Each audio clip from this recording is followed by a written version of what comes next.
Well, amazing words that so many of us remember or can recall now in the future. We can talk now to Winston Churchill's great-grandson, Randolph Churchill. Lovely to have you with us this morning. Thank you so much for taking the time. How, knowing that your great-grandfather was such a great orator, how is that passed down through your family?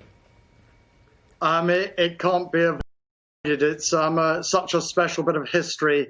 And I must say my great-grandfather was so inspired by the nation, the people, and it's wonderful that the nation and the people still have this great spirit today, beautifully reflected on your programme. I mean, it's at the height of the Battle of Britain, and I'll quote, "Never in the field of human conflict was so much owed by so many to so few." And that is a phrase that so many people are familiar with. And just earlier we were talking to our news presenter Sophie Rayworth, who's outside Buckingham Palace, talking about the sense of what we owe to that generation and how we're protecting them in this generation. The words are still so poignant. Indeed, and we are so inspired by the current veterans. Behind me I actually have the poster with that quote on it.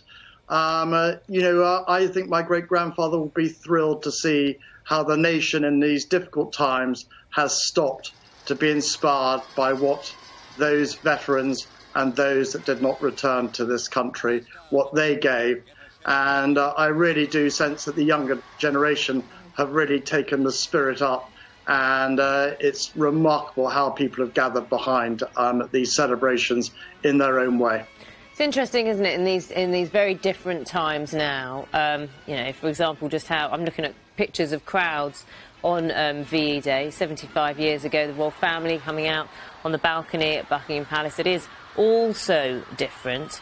Lots of comparisons, though, being made recently about this warlike spirit we have now and all of us being in it together. Do you feel that, and do you feel that your great-grandfather's words kind of resonate through? Oh, they absolutely do. And he said that the nation and the people round the globe had the lion's heart, and he was called upon to give the roar.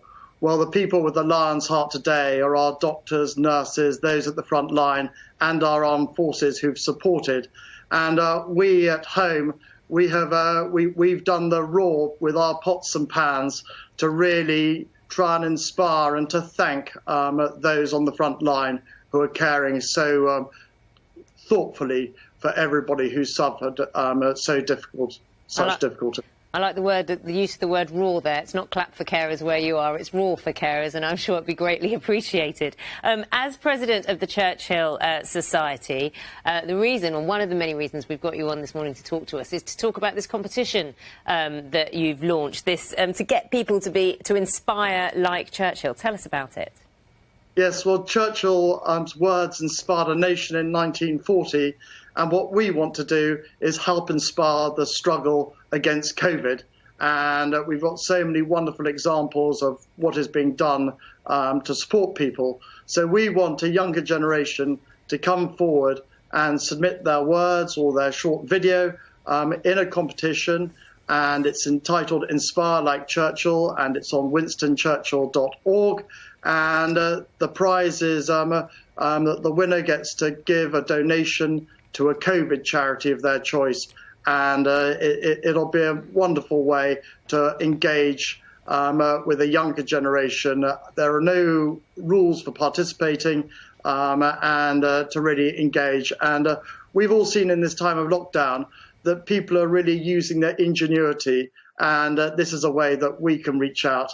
And if Churchill can be an example for his great words, for people of our generation to come forward and create their own words or their own video, that'll be a wonderful thing. Well, Randolph Churchill, you have it in the blood, so I have to ask you, and, as part of the Churchill Society, what's the trick? What is the trick to just getting that message heard?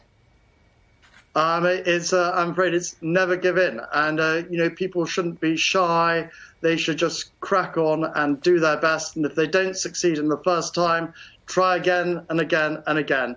And what this nation has always shown is its spirit. It always gets there in the end. Ah, so getting through with the spirit and it feeds through with the writing. Thank you so much, Randolph Churchill. Do enjoy your day and your VE Day commemoration.